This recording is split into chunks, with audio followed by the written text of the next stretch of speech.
pues estamos aquí en MST Design School. Para mí es un gran placer estar aquí siempre, regresar aquí se siente siempre como en casa. Estamos aquí con Alan Quiroz, fundador, director creativo, colega, jefe, amigo. Bueno, pues muchas gracias por el espacio. No, al contrario, Oscar. Pues antes de empezar, es una entrevista realmente casual, es una charla de cuates. Y bueno, me gustaría que pues te presentaras un poquito quién eres, cuál es tu trayectoria, qué has hecho. Buenísimo. Y pues como sabes, estamos iniciando el canal One Level Design, que es pues un canal dedicado a estudiar todo esto que tiene que ver con el diseño de niveles, con la creación de videojuegos, en general el desarrollo, el diseño, etcétera. Y bueno, pues ya se presentará Alan, pero él es experto en la materia de concept design, de concept art, y pues hemos trabajado algunos proyectos juntos, ¿no? Entonces, correcto. Adelante, Alan. Gracias. Sí, bueno, yo soy diseñador gráfico de profesión, tengo 43 años. Yo inicié como muchos diseñadores, es decir, haciendo el diseño comercial, tradicional gráfico, pero siempre traje yo la inquietud de especializarme, es decir, de saber que no nada más en el diseño gráfico como tal podríamos encontrar siempre todas las alternativas. Entonces procuré especializarme en esta área del entretenimiento. Desde muy chavo me gustaba esta parte de la ficción y bueno, a lo largo de los últimos años he encontrado, creo yo, un muy buen equilibrio, un buen balance entre ambas áreas. Es decir, podría de rápido parecer que el diseño que se dedica al marketing no tiene mucho que ver con lo otro, pero en realidad tienen un punto en común, ambos son productos. Y ahí nos hemos estado especializando a lo largo de muchos años y, bueno, como bien decía Oscar, junto acá de director académico, hago mucho director creativo y doy clases también. Perfecto. Bueno, ¿qué significa para Alan Quiroz la palabra diseño? Ok, diseño para mí es resolver los problemas siempre desde un punto de vista, diría yo, tripartito. Es decir, sí visual porque bonito, porque la gente compra cosas bonitas, sí funcional porque las cosas deben servir para algo, si no se volverían de ornato, pero en este nuevo momento que se vive también hay una carga simbólica del diseño muy importante, porque es la que al final del día emociona. Entonces yo diría que esa condensación de tres. Ok, perfecto. ¿Y el concept design, cómo lo deberíamos entender? Digamos, nosotros desde afuera, generalmente nosotros somos consumidores o empezamos en esta industria como consumidores, ¿no? Correcto. Con videojuegos, con libros, cómics, películas, etcétera. Pero esa parte que está detrás, digamos, de escenas, ¿no? Que es lo que al final le da vida en algún momento a la producción, a la escena. ¿Qué entendemos por concept design?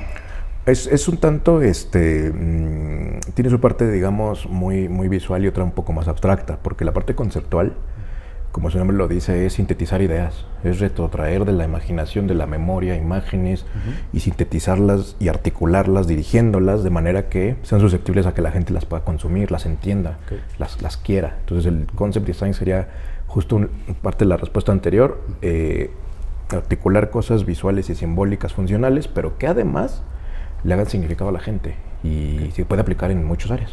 Perfecto. Bueno, ¿cuáles son los retos a los que se enfrenta un diseñador de concepto al trabajar en proyectos, por ejemplo, de videojuegos o de películas? ¿Cuál es la parte más difícil de esta industria y, por supuesto, cuál es la más reconfortante? Claro, sí. Diría que la parte más compleja o más difícil es la partiría en dos. Porque es verdad que tiene una curva de aprendizaje muy larga, es decir, una pendiente muy pronunciada. Es decir, hay que desarrollar habilidades gráficas, habilidades técnicas, manuales, de documentación y demás. Diría que esa es la primera parte de lo difícil. La segunda parte de lo sumamente complicado es saber entender qué quieren los proyectos. Ahí está la parte, es decir, qué quieren la gente que paga los proyectos. El cliente. Exacto, el cliente. Llámese director, llámese el que paga, pues. Y esto aqueja, digamos, a cualquier diseñador en general, ¿no? Puede ser un ilustrador, un diseñador gráfico, absolutamente, un escritor, por ejemplo, ¿no? Todo, diría yo, fíjate, iría más allá, todo creativo. Okay. Porque al final las ciencias creativas son bien abstractas. Okay. Y en muchas ocasiones se piensa que porque tengo ojos sé diseñar o porque tengo boca puedo opinar. No es cierto, no funciona así. Esa diría que es una parte compleja, porque ahí es donde normalmente el diseñador puede cumplir de capricho, de ingenuo y entonces fallar. Entonces hay que saber entender bien lo que quiere la gente. Y balancear, supongo, la necesidad del cliente con tus habilidades e intereses personales en ese tipo de proyectos, ¿no? Absolutamente. Y diría que tiene una cosa muy puntual. Estoy convencido después de muchos años de que el diseñador no se puede permitir la lógica del estilo. Okay. No porque los estilos sean malos, sino porque los estilos tienen que ver con una conexión personal. Cómo me gusta, cómo veo yo las cosas y las plasmo. Un ilustrador sí, un dibujante. Porque al final creo que cuando contratas a un ilustrador estás comprando su estilo. Sí. Cuando contratas a un diseñador estás contratando otra cosa, claro, su estilo. Perfecto. Bueno, videojuegos. Vamos a hablar un poquito de videojuegos. Sí. ¿Te gustan los videojuegos, supongo, no? ¿Has Sí. jugado videojuegos? ¿Qué videojuegos consideras que han influenciado tu carrera y por qué? No, definitivo. Soy del género shooter. Okay. Y yo soy Medal of Honor y Call of Duty desde siempre, pero diría que esos fueron consecuencia de mi época, cuando id Software, con el tema de Wolfenstein y Doom, claro. Heretic. Sí, esos fueron, diría, los que... Esos juegos incluso me permitieron brincar de la parte del ser fan, jugador, que me encanta, a la parte del diseño, porque yo decía, esto es hermoso, se tiene que poder hacer. Y ahí fue donde ya mis intereses, entonces desde muy, muy joven, dije, no, pues diseño. Y me vine para esta área. Esos son los culpables. Sí. Digo, fíjate, yo no soy el entrevistado en esta ocasión, pero realmente mi interés por crear videojuegos nació de juegos, por ejemplo, como Doom, ¿no? Yo decía, wow, sería genial crear niveles de Doom, ¿no? Sí. Y actualmente ya hay una comunidad muy grande de modders que lo que hacen es tomar los archivos del juego, modificarlos con los famosos WATs y con ese tipo de archivos y hacer los propios, digamos, una modificación, una creación totalmente original, un poco desviada, ¿no?, del juego original, pero pues al final plasmando tus ideas y tus conceptos en esa base, en ese juego original, ¿no? De acuerdísimo, sí. Muy bien. Bueno, hablando específicamente de los proyectos que aquí se desarrollan en los cursos y en el máster, me gustaría que nos platicaras cuál es el concepto que tiene un diseñador principiante, un estudiante, acerca de trabajar en esta industria, ¿no? Acerca de incursionar y sobre todo si has visto chicos que estén interesados en la parte de videojuegos.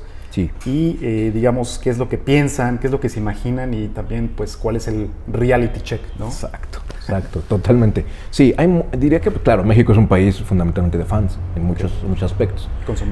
Consumidores, y qué bien, pero hay una parte que debería no solo vivir de la parte del consumo, solo del aplauso. Claro. Y ahí es donde se tuerce mucho de la realidad, porque hay muchos mitos, hay muchos errores o falsas ideas de lo que significa eventualmente eso. ¿Qué detectamos acá? Son insights muy, muy peculiares siempre. Por ejemplo, hablando de juegos, los chicos que eventualmente vienen inspirados como lo que platicamos hace ratito, ¿no? Pues porque esos juegos, porque además qué tiempos los de hoy que hacen cosas tan increíbles con la tecnología. Pero justamente se tiene una, creo yo, equivocada visión de que hoy, como todo es tecnológico y como hay un rush, un frenesí por crear, entonces es más fácil. No es cierto. ¿Y cuál es el error que creo? Que siempre se comete. Que pensar que o lo visual es lo que hace el juego, que sí, juega una parte importante en la lógica de un juego, pero pensar que solo lo visual es el juego, y no es cierto. Hay una parte que eventualmente no funciona así, o lo sabes mejor que nadie. Y ese siempre es como el gap que encontramos, que la gente que quiere hacer juegos cree que es diseñar visualmente. No solo es eso. O solo programar, o solo programar, o solo modelar. Sí. Creo que en México nos hace falta trabajar mucho en esas pequeñas bisagras, esos puntos de conexión, que cierren la idea perfecta de que hacer un videojuego es escribir, hacer un videojuego es diseñar, pero diseñar función, diseñar uso, diseñar usuarios, son muchas cosas, y ahí es donde hemos encontrado el mayor gap. O sea, el concepto, digamos, de diseño y de creación es como muy ambiguo, ¿no? Y todavía es muy ambiguo. Y creo que hace falta aterrizarlo, ¿no? Sí. Aterrizarlo y sobre todo, pues educar un poco a la gente, ¿no? No en el sentido, digamos, peyorativo, sino que la gente sepa cuáles son los caminos, ¿no? Diferentes caminos para llegar a ese objetivo de convertirte en un creador o diseñador o programador de videojuegos, sabiendo que existe una gama muy, muy grande de especialidades y de conocimientos, ¿no? Sí. Porque no es como hace 30 años, donde era un grupo de 2 o 3 personas que se juntaban en un garage a hacer videojuegos. Y ese videojuego eventualmente lo comprabas en una tienda, ¿no? Sí. Esos cubetadas de realidad que dicen, a ver, ¿quieres hacer un videojuego? Súper, como el meme, ¿no? ¿Quién quiere hacer un videojuego? Todos. Y yo, ok, ¿quién va a ser el GDD? Ya nadie.